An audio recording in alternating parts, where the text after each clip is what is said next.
Different legs. Kangaroo. Different shells. Different shells. Different legs. Wanderer, I am Donna. Today I'm going to teach you the Guugu Yimithirr words for yes and no. In an earlier lesson, we learnt the Guugu Yimithirr words Galbay Tall, murru, short. Turn to your partner. What is the Guugu Yimithirr word for tall? Yes, Galbay means tall. Turn to your partner and tell the Guugu Yimithirr word for short. Yes, murru means short. Turn to your partner and tell the Guugu Yimithirr word for you.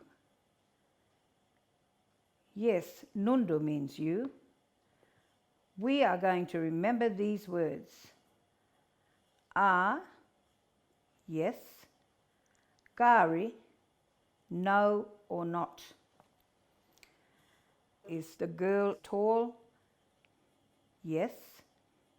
Track the word as I speak. Kapir kalpe. Is yes. Say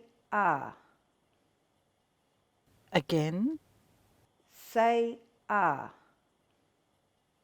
One more time. Say Ask your partner, is the girl tall? And answer them.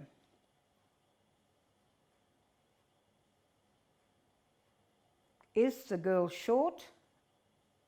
No. Track the word as I speak. Kapir murru, Gaari. Gaari is no. Say Gaari. Again.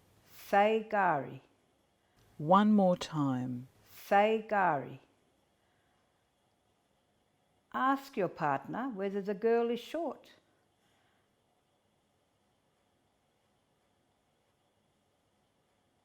I am not a boy. Track the word as I speak. Ngayu Gaari yarka. Gaari is not. Say Gaari. Again. Say Gaari. One more time. Say Gaari. Tell the teacher that they are not short. Nhundu Gaari murru. Let's read the words we need to remember. Yes. Gaari, no or not. And this is the end of the lesson, so it's time to say goodbye. Nā magara.